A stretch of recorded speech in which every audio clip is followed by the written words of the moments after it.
आइए मित्रों 6 टू 8 वाले 17 जनवरी 2022 के पेपर को देखते हैं। पहला प्रश्न है हमारा, Dash represents a specific time when children are particularly susceptible to certain kinds of stimulus in their environment। उस विशिष्ट अवधि समय को कहा जाता है, क्या कहा जाता है, जब बच्चे उनके वातावरण में खास प्रकार से उद्दीपन के प्रति विशेष रूप से ग्रहणक्षम यानी कि ग्रहण करने की क्षमता होती है। तो बच्चों की आधारशिला वाली अवधि अर्थात जैसे शैशवावस्था, बाल्यावस्था में बच्चों को जो सिखाएंगे बच्चा वो सीखेगा। तो इसे क्या सेंसिटिव पीरियड कहेंगे, संवेदनशील अवधि। आप मुखर अवधि तो कहेंगे कि नहीं, एक्सप्लिसिट पीरियड, केवल मुखों के माध्यम से थोड़े बच्चा सीखेगा। सेंसिटिविटी, बच्चा जो है अपने सेंस ऑर्गेन्स से सीखेगा। नम्यता काल, प्लास्टिसिटी, ड्यूरेशन, बोले तो नम्यता नियमों पे, एक विशिष्ट नियमों के आधार पर, अर्थात अनौपचारिक गतिविधि नहीं, केवल औपचारिक गतिविधि। मानसिक अकर्मण्यता, देखिए अकर्मण्यता यानी कि लर्निंग बाय डूइंग है ही नहीं, तो ये भी गलत। एकमात्र हमारा संवेदनशील अवधि कहा जाएगा, सेंसिटिव वाला।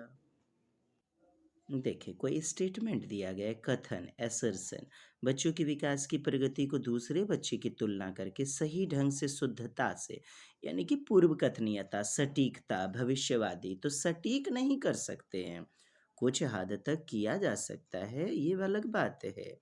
कुछ हद तक भविष्यवादी किया जा सकता है, प्रेडिक्शन, प्रेडिक्टेबिलिटी, पूर्व कथनीयता, भविष्यवादी, लेकिन सटीकता से मापा जा सकता है, ये कहना गलत होगा। रीजन आर, विकास का स्वरूप व अनुक्रम, विकास की गति सभी बच्चों के लिए सार्वभौमिक रूप में समान, कहता है गति समान होती है। दोस्त गति समान थोड़े होती है, हाँ, दर अलग अलग होता है, क्रम समान होता है, ऑर्डर, लेकिन रेट, इनका स्पीड, गति का, एक 24 महीने की बच्ची जो है और एक 18 महीने का बच्चा ले लें, अलग अलग जो है ना, उनमें गति पाई जा सकती है। तो दोनों गलत हो गया ना, डी नंबर उत्तर होगा। 3 नंबर, बच्चों का द्वितीयक समाजीकरण, देखिए द्वितीयक समाजीकरण तो अवधि को प्रारंभ हो जाता है जो बच्चा स्कूल जैसे औपचारिक संस्थानों में जाना शुरू कर देता है। कहाँ, स्कूल वगैरह जाना शुरू कर देता है। तो देखिए दोस्त, 0 से 5 वर्ष रॉस के अनुसार तो यह होती है शैशवावस्था, लेकिन 6 से 12 वर्ष बाल्यावस्था, चाइल्डहुड स्टेज। तो पूर्व बाल्यावस्था यदि बांटिएगा तो 6 से 9 और 9 से 12 क्या, उत्तर बाल्यावस्था, उत्तर वाली। तो प्रारंभिक बाल्यावस्था होगी ना ये, पारंपरिक बाल्य मतलब प्रारंभिक होगा, यहाँ पारंपरिक दिया गलत है, अंग्रेजी देखना है आपको, अर्ली चाइल्डहुड, बी नंबर उत्तर होगा। जब बच्चा विद्यालय जाने की पहली अवस्था कहा जाता है इसे, हो जाएगा हमारा उत्तर। देखें किस बच्चे में परिकल्पनात्मक कथनों पर आधारित, क्या है, परिकल्पनात्मक काम कर पाते हैं, कथनों में तार्किक संबंध देख पाते हैं। क्या आगे यदि परिकल्पनात्मक केवल आ जाता, यदि क्या, अच्छा यहाँ परिकल्पनात्मक है ना, हाइपोथेटिकल वाला, और अमूर्त चिंतन, तार्किकता, संबंध देख पाता है, अनुपात जैसे अमूर्त संरचना दिया तो है। ये 11 से 15 वर्ष या 11 से अबव अमूर्त चिंतन वाला हो जाएगा ना। भला बताइए, इसमें भी दिक्कत नहीं होगी ना। डी नंबर, जीन पियाजे के संज्ञानात्मक विकास के सिद्धांत की आलोचना है। देखिए जीन पियाजे का आलोचना क्या है कि बच्चों का विकास उनके सामाजिक सांस्कृतिक संदर्भ पर निर्भर होता है। सामाजिक सांस्कृतिक नहीं ना बोला गया है, इनके द्वारा बोला गया है क्या, स्टेज में चरण दिया गया है, और बच्चे भौतिक क्रिया पर, संसारिक क्रिया पर जो है, अच्छा साथ ही साथ जो है ना, मैंने सामाजिक सांस्कृतिक संदर्भ नहीं ना बोला गया, ये तो वाइगोत्स्की के अनुसार बोला गया है। बच्चे सक्रिय, जिज्ञासु, अन्वेषक होते हैं, ज्ञान की निर्माण स्वतः करते हैं, सही बात है। अच्छा, बच्चों की सोच वयस्कों से गुणात्मक रूप में भिन्न होती है, सही बात है, गुणात्मक, क्वालिटेटिव डिफरेंट होता है क्वालिटी। बच्चों के विकास वातावरण के साथ अंतःक्रिया करके यानी कि भौतिक संसार पर अंतःक्रिया करते हैं। यह भी स्टेटमेंट हमने बताया हुआ है अपनी ऑफलाइन कक्षा में कि वातावरण के साथ अंतःक्रिया करके होता है, यानी भौतिक संसार पर बच्चे लर्निंग बाय डूइंग करते हैं, अंतःक्रिया करते, सही है। और सामाजिक सांस्कृतिक संदर्भ सोशियो कल्चरल वाइगोत्स्की ने दिया है। तो कौन आलोचना है, क्रिटिसाइजेशन निगेटिव वाला, तो 1 नंबर, और यही उत्तर होगा। कहता है ले वाइगोत्स्की ने सीखने की समझ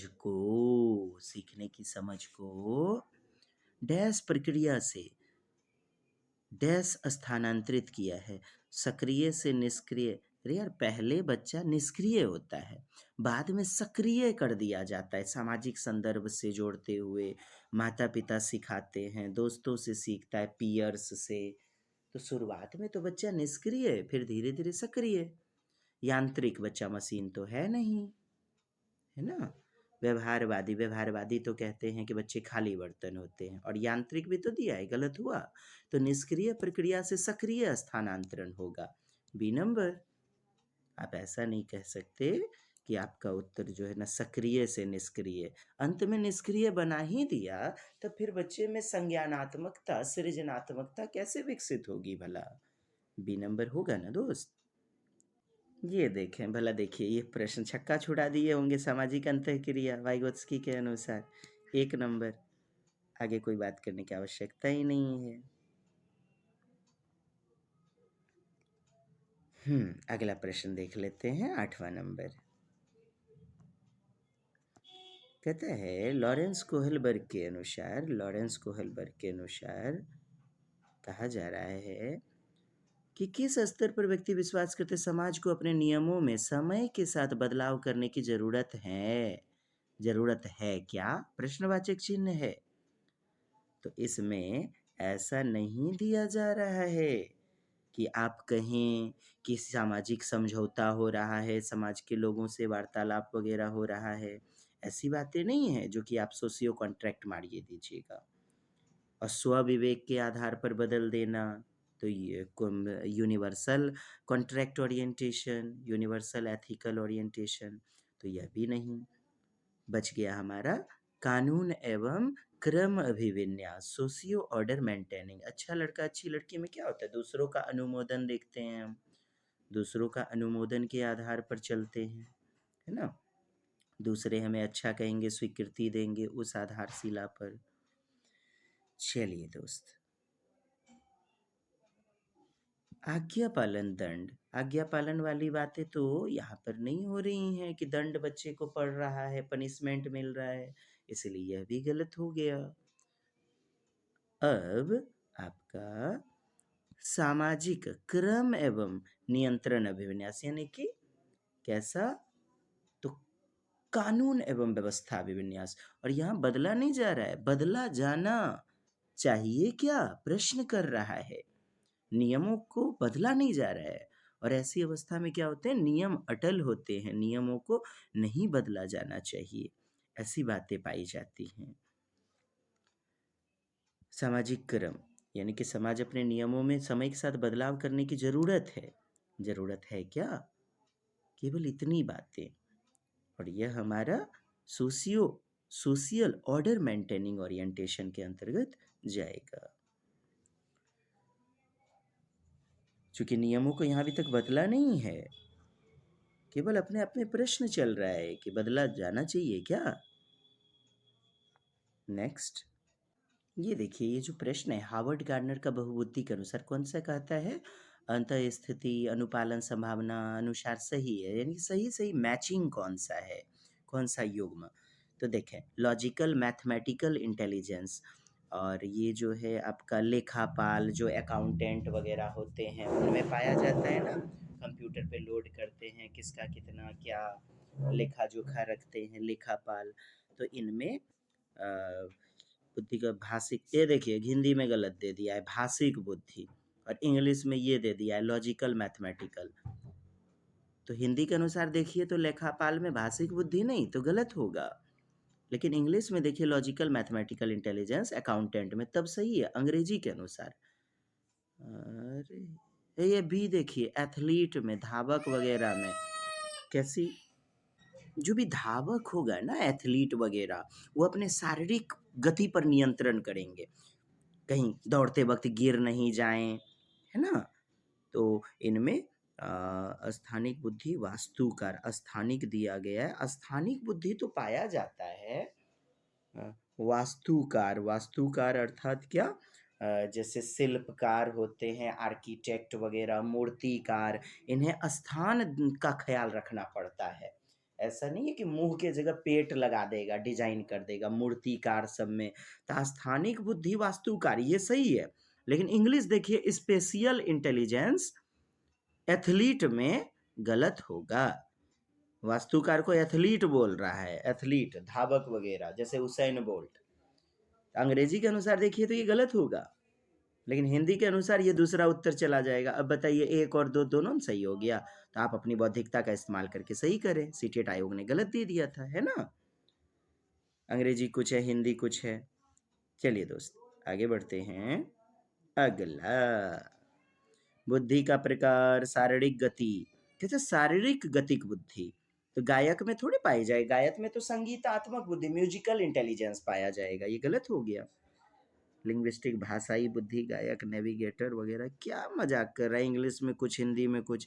चलिए आगे देखिए, डांसर, डांसर कह रहा है प्राकृतिक बुद्धि, शिक्षक इधर दे दिया है, बताइए।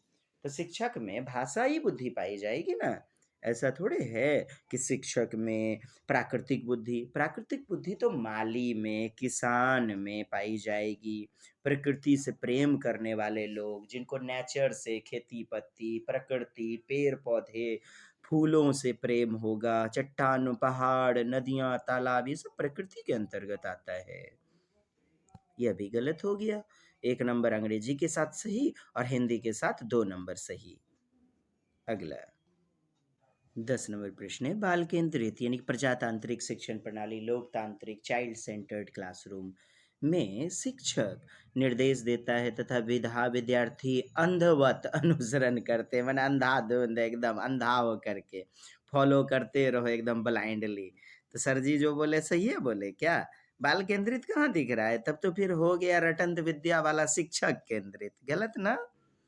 बच्चों व सीखने की प्रक्रिया को सामाजिक रचनावादी रूप में देखता है, समाज से जोड़ना, रचनावादी, क्रिएटिव लर्निंग बाय डूइंग करवा करके देखता है, कितना बेहतरीन है, पॉजिटिव विकल्प है। एक कठोर व मानकीकृत कहा है ना हमने, कठोर लचीला भी तो होना चाहिए, तभी तो बाल केंद्रित आप कहेंगे। आकलन का इस्तेमाल विद्यार्थियों को श्रेणी में बांटने के लिए कि ये मूढ़ बुद्धि का बालक है, ये एकदम बेहतरीन बालक है, ये अपसारी चिंतन वाला बालक है। तो बच्चों में भेदभाव करने वाला गतिविधि जो उत्पन्न करेगा वो नहीं करना है, श्रेणी में बांटना, बी नंबर उत्तर। न्यू एजुकेशन पॉलिसी 29 जुलाई 2020 को जो पारित हुई थी, है ना, तो कह रहा है अभिभावकों को दिया जाएगा रिपोर्ट कार्ड। तो रिपोर्ट कार्ड कैसा, मानक संदर्भित यानी किताबी ज्ञान वाला केवल नहीं चलेगा, कहा जा रहा है मापदंड संदर्भित परीक्षण, अर्थात क्राइटेरियन रेफरेंस टेस्ट। कैसा, मापदंड संदर्भित परीक्षण। और क्राइटेरियन आप जानते हैं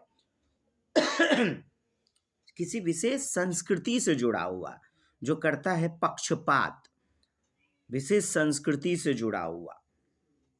तो संदर्भ से दिया गया है कि विशेष संस्कृति को लेना।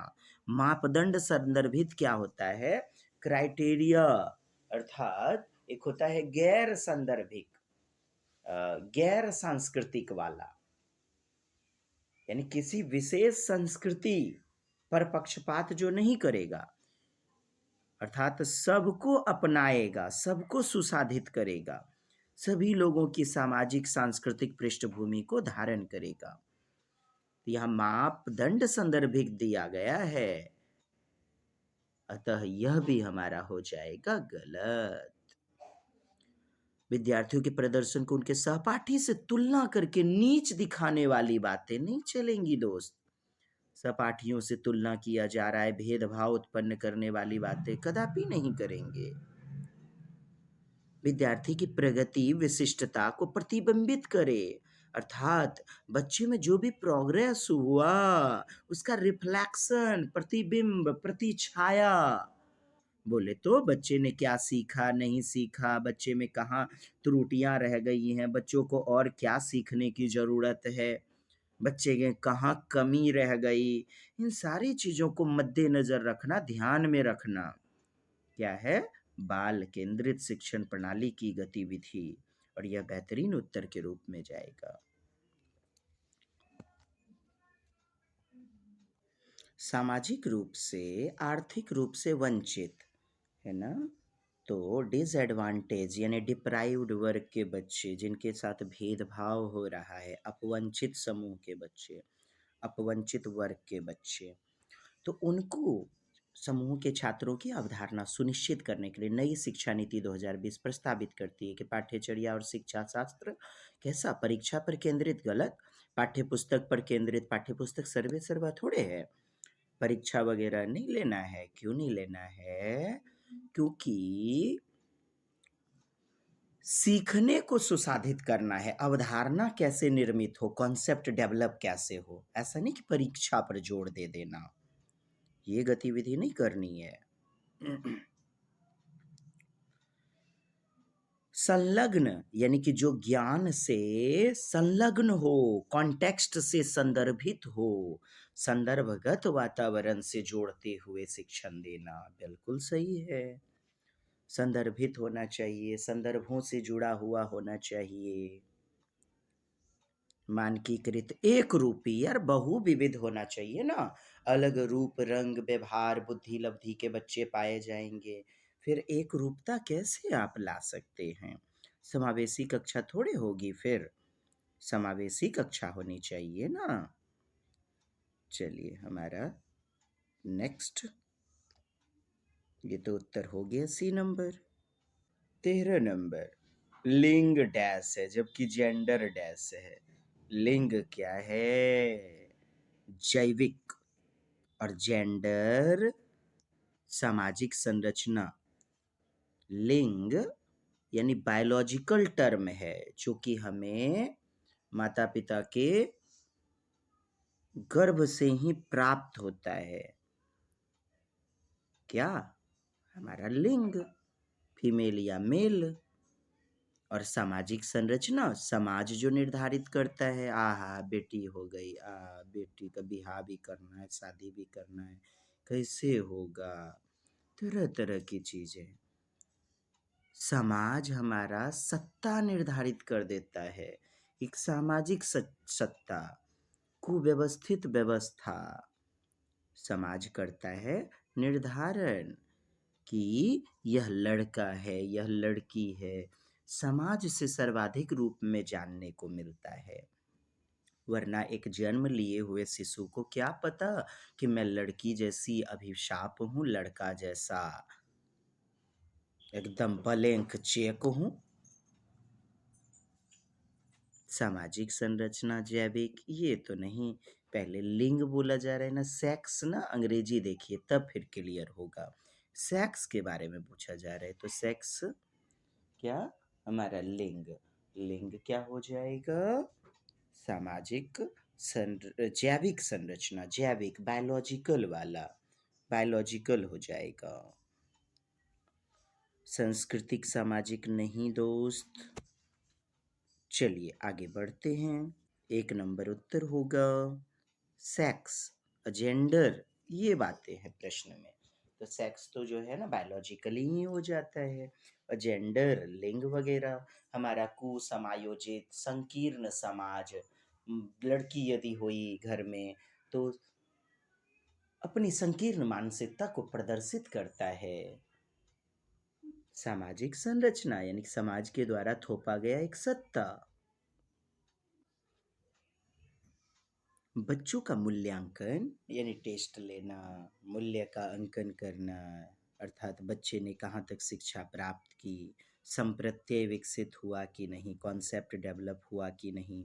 मूल्यांकन करने के लिए शिक्षकों को निम्नलिखित में से किन तरीकों का प्रयोग करना चाहिए? समूह में कार्य करवाना चाहिए ना, कक्षा में भागीदारी, प्रत्येक बच्चा ना सक्रिय भागीदारी होना चाहिए, पार्टिसिपेट, पोर्टफोलियो के माध्यम से करते हैं। प्रेजेंटेशन, प्रस्तुतिकरण, किसी भी कॉन्सेप्ट को प्रेजेंट करने का अलग अलग तरीका, टीएलएम से प्रेजेंट करके सिखाते हैं। प्रोजेक्टर वगैरह से प्रेजेंट किया जाता है। मानचित्र वगैरह से कॉन्सेप्ट को प्रदर्शित किया जाता है। 1 2 3 4 यहाँ हमारा सभी सही होगा। भाषा व संज्ञानात्मक विकास के बारे में निम्नलिखित में कौन सा कथन सही है? भाषा की संज्ञानात्मक विकास में महत्वपूर्ण भूमिका है। भाषा की संज्ञानात्मक विकास में कहता है महत्वपूर्ण भूमिका है। संज्ञानात्मक विकास यानी कि विचार वगैरह, तो भाषा का विचार पर भारी प्रभाव पड़ता है, सही बात है। और भाषा और विचार दोनों एक दूसरे से जुड़े हुए हैं। भाषा संज्ञानात्मक विकास कैसे भला होगा खोपड़िया का विकास यदि भाषा ही नहीं है? मनुष्य क्यों है सर्वोत्तम प्राणी पशुओं से अव्वल दर्जा? क्योंकि इनके पास है भाषा, जिस कारण से होता है संज्ञानात्मक कॉग्निटिव डेवलपमेंट। भाषा की संज्ञानात्मक में कोई भूमिका नहीं है, गलत, बाधा उत्पन्न नहीं करती है साहब। भाषा संज्ञानात्मक स्वतंत्र प्रक्रिया है, एक दूसरे से सहसंबंधित होती है, स्वतंत्र नहीं होगा।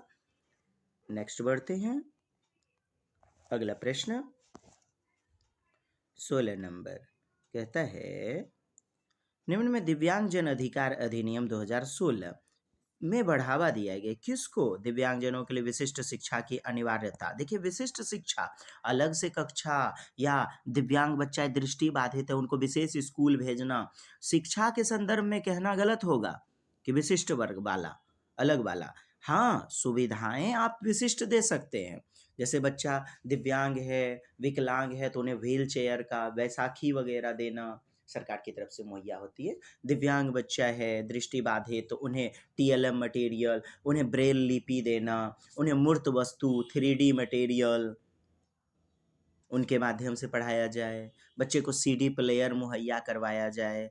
तो संसाधन आप विशिष्ट दे सकते हैं, लेकिन शिक्षा विशिष्ट तब तो फिर भेदभाव हो गई, तब तो समावेशी कक्षा कहना ही गलत होगा।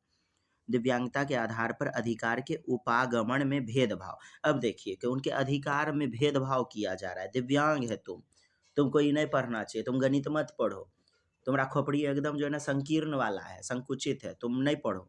भेदभाव उनके साथ कीजिएगा दोस्त, गलत। दिव्यांगजनों की शिक्षा के अधिकार से बेदखली, अधिकार से बेदखल, बताइए, अधिकार सबका है ना? आरटी 2009 कहती भी है कि सभी का अधिकार है शिक्षा प्राप्त करना, तो बेदखली ये गलत बात होगी, बेदखल कर देना। नेक्स्ट, गैर भेदभाव, जीवन से सभी क्षेत्रों में समानता, जीवन के सभी क्षेत्रों में समानता। और गैर भेदभाव अर्थात भेदभाव नहीं करना, यह हमारा पॉजिटिव है, यानी जीवन के सभी क्षेत्रों में समानता, जीवन के हर क्षेत्र से जुड़ा हुआ कॉन्सेप्ट। जो सामान्य बच्चे हैं, दिव्यांग बच्चे हैं, दोनों में समानता, कोई भेदभाव नहीं किया जा रहा है। गैर भेदभाव पॉजिटिव है ना, बाकी सभी निगेटिव है। कहता है प्रश्न, समावेशी शिक्षा में किसकी जरूरत को पूरा करने में मदद मिलती है? किसकी जरूरत? सारे बच्चों की जरूरत। कहता है प्रत्येक विद्यार्थी की, बिल्कुल सही बात है। केवल धार्मिक अल्पसंख्यक, गलत। केवल दिव्यांग, केवल प्रतिभाशाली विद्यार्थी। समावेशी कक्षा सबका रूप रंग व्यवहार क्षमता आदि को सुसाधित करना, सबको सम्मान देना। कहता है गुणज वैफल्य, डिस्कैलकुलिया, तो डिस्कैलकुलिया कैलकुलेटर से जोड़िए ना दोस्त, गणितीय सोच विचार वाली, चिंतन करते हैं हम, तर्क वितर्क, गणितीय गणना करना। B number. आइए, बहुत दमदार प्रश्न, निम्नलिखित में अभ्यास भाषण और भाषा विकारों, भाषा विकार है लैंग्वेज में ना, बच्चे को प्रॉब्लम है लैंग्वेज डिसऑर्डर, वैसे विद्यार्थी को सफल समावेशन में बाधा उत्पन्न करेगा। क्या बाधा उत्पन्न करेगा? माने कौन सा निगेटिव होगा? कैसे बच्चों के लिए जिनको भाषाई विकार है, भाषाई प्रॉब्लम है? तो कार्य और दत्त कार्य को छोटे आसान से प्रबंधित चरणों में, प्रबंधित यानी कि प्लानिंग वाला में विभाजित करना, किसमें? छोटे छोटे खंड में, टुकड़ों में, विश्लेषण विधि जैसे छोटे छोटे समूह में बांट दिया, टुकड़ों में बांट दिया, चंकिंग करके। किसको? कार्य को। तो ऐसा तो करते हैं। यहाँ पूछ रहा है बाधा, बाधा निगेटिव। अभिव्यंजनात्मक भाषा कौशल का समर्थन करने के लिए, यानी कि बोलने के लिए दृश्यों के उपयोग के हतोत्साहित करना। कहता है अभिव्यंजनात्मक भाषा कौशल का समर्थन करने के लिए दृश्यों के उपयोग को हतोत्साहित करना। किसको? दृश्य अर्थात देखने वाली वस्तु के उपयोग को क्या करना? हतोत्साहित करना। आखिर बोली जाने वाली भाषा है अभिव्यंजन, तो उसको डिस्कवरेज किया जा रहा है, तो ये तो गलत बात हो जाएगी ना। आखिर देखने वाली संसाधन बच्चा देख ही नहीं पा रहा है, तो देख करके तो बच्चा अवलोकन करता है। मूर्त वस्तु को, कंक्रीट मटेरियल को भला देखेगा ही नहीं। हतोत्साहित नेगेटिव वर्ड है ना दोस्त। तो बच्चे का कौशल कैसे डेवलप होगा शैक्षिक निहितार्थ में? नेगेटिव है। मौखिक, तो मौखिक के अंतर्गत सुनना और बोलना, और लिखित कार्य अर्थात पढ़ना और लिखना, चारों चीज आ गया ना। कार्यों के लिए पूर्व नियोजित रणनीति अर्थात प्री प्लानिंग। नियोजन का सिद्धांत होता है ना शैक्षिक में, नियोजन, योजना बनाना। योजना बनाइए, एक स्ट्रैटेजी बनाइए पढ़ाने के लिए, एक विशेष रणनीति, और तब बच्चों को शिक्षण करवाइए, उपयोग कीजिए। देखिए बच्चा बेहतरीन रूप में कौशल डेवलप होगा।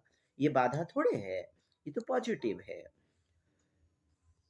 नेक्स्ट, कक्षा में श्रवण और दृश्य विकर्षणों को कम करना। कैसा? श्रवण और दृश्य विकर्षण, माने कि श्रवण करवाना, दृश्य करवाना।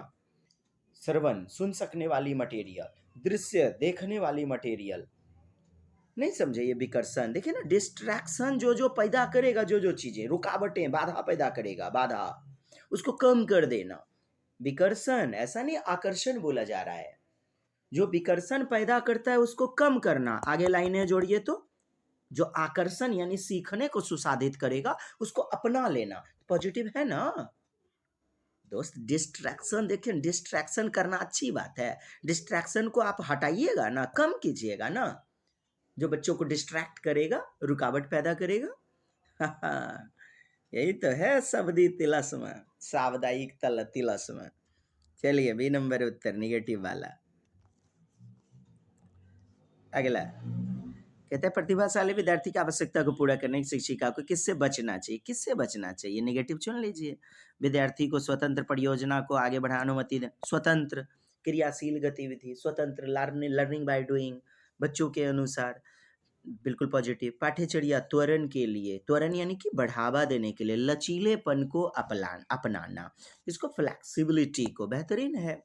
पाठ्यचर्या करिकुलम आदि के लिए त्वरण यानी एक्सेलरेट करना, मतलब गाड़ी में एक्सेलरेटर देते हैं ना, अरे एक्सेलरेटर दही ना तनी एक्सेलरेटर, तो बढ़ाते हैं स्पीड को। यहाँ वही बात है कि त्वरण को बढ़ावा देने के लिए पढ़ाई में किसको करना? लचीलेपन को, सरल, जटिल, मध्यम प्रकार का, हर प्रकार का विषय वस्तु को, बाहरी दुनिया का, किताबी वाला भी, मानक के साथ साथ अमानक, अनौपचारिक गतिविधि, सबको शामिल करना। लचीलापन सही है। एक आयामी यानी एक ही आयाम, यार यूनि डायमेंशन थोड़े, मल्टी डायमेंशन सही होगा ना। बहु विविधता को सुसाधित करना, अलग अलग गतिविधि से पढ़ाना, केवल एक आयाम से पढ़ाना गलत होगा, ये इससे बचना चाहिए। और सी नंबर उत्तर, उत्तेजक, जो बच्चे को मोटिवेट कर देगा, उत्तेजित करेगा, स्टिमुलेट करेगा, उसको बढ़ाने के लिए संवर्धन, गतिविधि, एक्टिविटी करवाना, सही है ना। नेक्स्ट 21 नंबर प्रश्न आपका कहता है,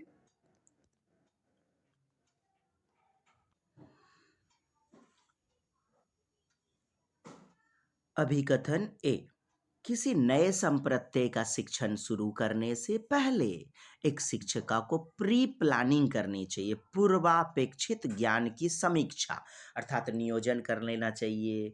पूर्वापेक्षित ज्ञान की समीक्षा, एनालिसिस, कि ये पढ़ाऊंगी मैं आज, ये बच्चों को कहाँ तक मददगार होगा और जीवन से जुड़ा हुआ है कि नहीं, ये तो पॉजिटिव है। यह विद्यार्थियों को नए कॉन्सेप्ट, न्यू कॉन्सेप्शन, नॉलेज, संप्रत्यय को समझने के लिए आवश्यक जानकारी को ध्यान में लाने में मदद करेगा। बिल्कुल।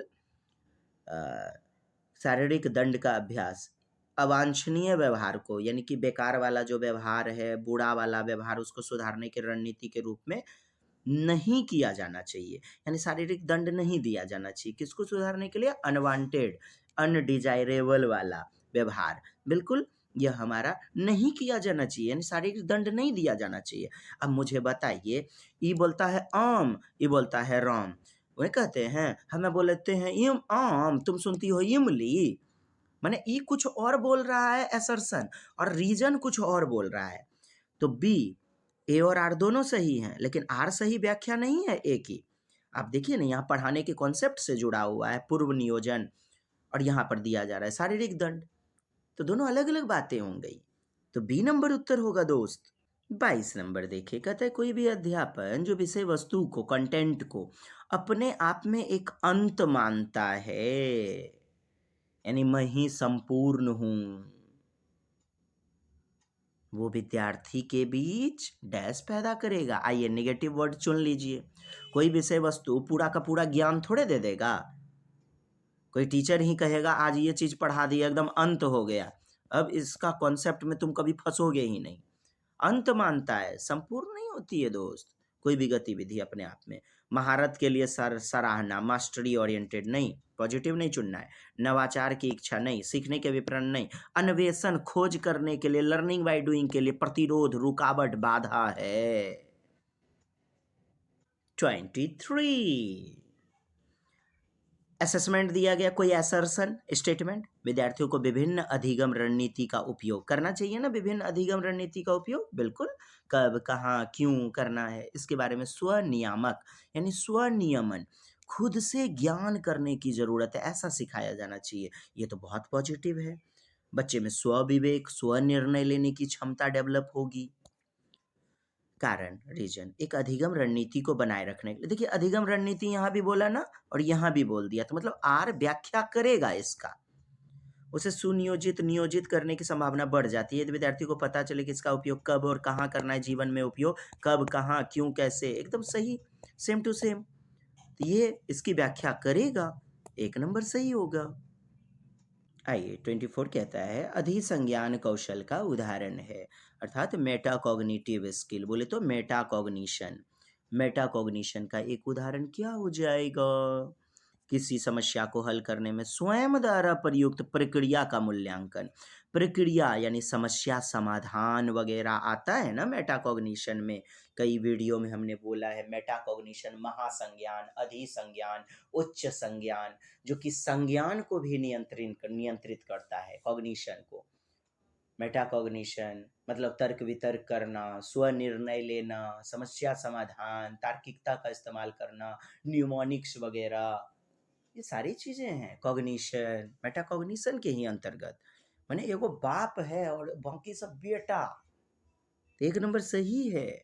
दो चित्र के बीच अंतर की पहचान करना। अब देखिए इससे ज्यादा विकल्प, ज्यादा तर्क वितर्क तो एक नंबर में आ रहा है। अंतर करना, मीथेन का रासायनिक सूत्र, रट्टा मार वाली बातें, इसमें ज्यादा एनालिसिस है। अपसारी चिंतन, तर्क वितर्क, एक विशेष राजवंश के कालानुक्रमिक क्रम को याद करना, चलिए हटा दीजिए। तो अभी सारी चिंतन वाली बातें अब सारी चुनना है, खुले अंत वाले। एक शिक्षिका अपने विद्यार्थियों के बीच प्रक्रियात्मक ज्ञान, क्या प्रोसीड्यूरल नॉलेज, प्रोसेस को सुसाधित करना चाहती है। लेकिन कौन सा प्रश्न इस उद्देश्य के लिए उपयुक्त है?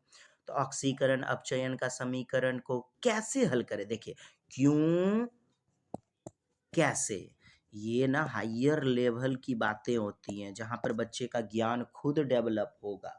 आगे भी बच्चा रणनीति बना करके क्यों करें, क्यों हुआ ये कॉन्सेप्ट, कैसे हुआ, इसका जवाब देता है। और दूसरी बातें, ऑक्सीकरण अपचयन का समीकरण में खुद का ब्रेन इस्तेमाल करना पड़ेगा बच्चे को। और अपसारी होगा ये खुले अंत वाला, जिसे प्रतिभाशाली चिंतन भी कहते हैं, मुक्त सिरे वाला। और बाकी सब देखिए ना एकमात्र उत्तर आएगा। अभी सारे डीएनए के घटक और संरचना क्या है, बच्चा रट लेगा। ग्रह सूर्य के निकट बुध है, रट्टा मार वाला। राष्ट्रगान किसने, रविन्द्रनाथ टैगोर ने लिखा। एकमात्र जिसका उत्तर आएगा वैसा विकल्प न चुने। एक नंबर जिसमें ज्यादा एनालिसिस है, विश्लेषण, समीक्षा, विवेचनात्मक, समालोचनात्मक चिंतन। अधिगम को सार्थक, मीनिंगफुल बनाना है, ठीक है। एक शिक्षिका को निम्न में क्या करना चाहिए, क्या करना चाहिए दोस्त? पाठ्य पुस्तक रट करके गलत, उत्तेजना प्रतिक्रिया संघ को नियोजित करके नहीं होगा। व्यवहार अनुकूलन के लिए उत्तेजना, विद्यार्थी के लिए मूर्त पुरस्कार, फिर वही बात है, पुरस्कार का उपयोग आंतरिक रूप से न मोटिवेट करना चाहिए, अनुभव पर चिंतन मनन करने के अवसर, ये तो देखते आप मार दीजिएगा, तभी तो बच्चे में क्रिएटिविटी आएगी और आंतरिक अभिप्रेरणा दिख रही होगी। नेक्स्ट, जब एक विद्यार्थी समस्या को हल करने में फंस गया था तो उसके शिक्षक ने उसे अपने विचार खुद से बात करने का सुझाव दिया। क्या कहा? बेटा, अपनी अंतरात्मा को जगाओ, सोचो, थिंक अबाउट दिस क्वेश्चन, चिंतन करो, तुम कर सकते हो, you can do it. Shaktimaan देखे होंगे ना, जब जब फंस जाता था मुकेश खन्ना, शक्तिमान जी, तो उसके गुरु उसको ऐसे ऐसे ढिंग डुंग डुंग 7 गो जो है ना ऐसे चक्र घूमने लगता था, तो गुरुजी ने उसे मौखिक रूप में न दिया था मदद। यहाँ पर ऐसा थोड़े है कि क्रियाकलाप करके शिक्षक ने मदद दिया या अनुक्रिया करके, यहाँ तो मौखीकरण करके, वर्बलाइजेशन, वर्बल रूप में कहता है। समस्या समाधान की यह रणनीति विद्यार्थी की मदद जो किया है वो क्या कहलाएगी? हाँ, ऐसा करने के बाद तुरंत बाद विद्यार्थी ने कहा मुझे अब जवाब पता है, यानी कि विद्यार्थी ने सोचा मने मन। जब टीचर ने कहा कि बेटा तुम कर सकते हो, you can do it, nobody can stop you, तुम अपनी अंतरात्मा से सवाल करो, इस प्रश्न का उत्तर क्या होना चाहिए, समस्या समाधान कौशल विकसित करो। इस मामले में समस्या समाधान की किस रणनीति, तो रणनीति है मौखिकीकरण। ऐसा नहीं कि लर्निंग बाय डूइंग बच्चा कर रहा है, बच्चा तो चिंतन कर रहा है ना मने मन। और शिक्षक ने कैसे मदद दिया? मुंह से तो बोल करके। तो समस्या समाधान की कैसी रणनीति? मौखिकीकरण उत्तर होगा। आपको बाहरी दुनिया से कॉन्सेप्ट को उठाने बोला, रीजनिंग कीजिए। अगला प्रश्न देखिएगा, बहुत दमदार प्रश्न। कहता है प्रश्न, भ्रांतियों के संदर्भ में यानी मिस्टेक्स, गलतियां, कौन सा सही नहीं है? हाँ, भ्रांतियां प्रयोग शिक्षक द्वारा सीखने की प्रक्रिया में रचनात्मक फॉर्मेटिव रूप में देखना चाहिए। फॉर्मेटिव रूप में यानी सीखने का एक पिलर के रूप में, संसाधन के रूप में। भ्रांति कुछ संप्रत्यय के बारे में बच्चों में समझ के प्रारंभिक चरण की विशेषता है। संप्रत्यय बच्चा सीख पाया कि नहीं, इसकी विशेषता बताता है। हाँ, कि बच्चे को कहाँ दिक्कत हो रही है, क्या प्रॉब्लम है, तो प्रारंभिक चरण, शुरुआती चरण का विशेषता बताता है। भ्रांतियां, गलतियां, मिस्टेक्स, मिसकॉन्सेप्शन, बिल्कुल। एक विद्यार्थी भी देखता है सर जी क्यों लाल घेरा कर दिए हैं, लगता है यहाँ पे कुछ डाउट है, कुछ प्रॉब्लम है, लाल कलम क्यों चला दिए हैं। और टीचर को भी पता चलता है संप्रत्यय कॉन्सेप्ट, बच्चे के कॉन्सेप्ट के बारे में कि यहाँ नहीं समझ पाया है बच्चा, सही है।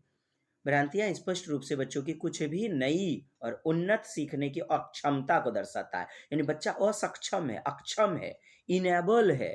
ये देखिए ना, इनेबिलिटी, ये गलत होगा, यही उत्तर होगा, क्योंकि आपसे कौन सा सही नहीं है पूछ रहा है, तो सी नंबर।